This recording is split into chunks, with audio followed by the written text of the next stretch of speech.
Hello বন্ধুরা, কেমন আছে তোমরা সবাই? চলে তোমাদের সাথে আবার আজকে একটা নতুন ভিডিও শেয়ার করতে চলে আসলাম। এটা হলো আমাদের দক্ষিণ চব্বিশ পরগনার কাকদ্বীপের রিক্রিয়েশন ক্লাবের ঠাকুর। এর ভাবনা ছিল প্রকৃতি ও প্রাণ। এরা প্রতি বছর এদের কাজ আমার খুব ভালো লাগে, কারণ আমরা যেসব জিনিসপত্র ফেলে দিই না, এরা সেগুলো নিয়েই বেশিরভাগ কাজ করে। আমার এই জন্যই খুব ভালো লাগে এদের সব চিন্তা ভাবনাটা। তো এটা দেখো, শালপাতা দিয়ে করেছিল আর শোলা দিয়ে, যে ককসিড হয় বা থার্মোকল, সেই থার্মোকল দিয়ে খুব সুন্দর করে ডিজাইন করেছিল। আমার খুবই ভালো লেগেছে।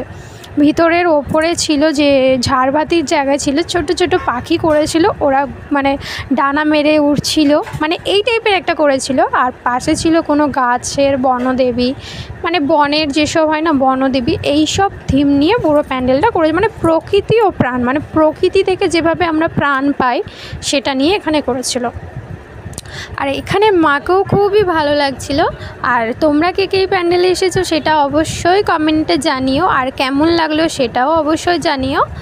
আর অবশ্যই আমার চ্যানেলটাকে ফলো করতে ভুলো না। আর যারা ইউটিউব থেকে দেখছো অবশ্যই সাবস্ক্রাইব করে দিও কিন্তু। আর মাকে কেমন লাগলো সেটা কিন্তু জানিও। দেখো, মায়ের রূপটা দেখলে যেন মনটা পুরো শান্তি হয়ে যায়। যতই বলো, বাঙালিদের শ্রেষ্ঠ উৎসব কিন্তু এই দুর্গা পুজোয়। সত্যি সারা বছর মানুষ অপেক্ষা করে থাকে এই দুর্গা পুজোর জন্য। তো চলো, ভালো লাগলে অবশ্যই বলো কমেন্টে। আর কে কে প্যান্ডেলে এসেছো আর কে কে কোথায় কোথায় ঠাকুর দেখলে সেটাও অবশ্যই জানিও।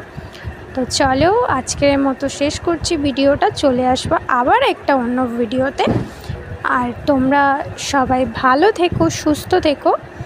আমি জানি কিছু হয়তো বলতে গিয়ে আটকে যাচ্ছে, কারণ পরে এই যে দেখো পাখিগুলো খুব সুন্দর লাগছে, আটকে আছে, তো ওটা ভুল ত্রুটিটা ক্ষমা করে দিও।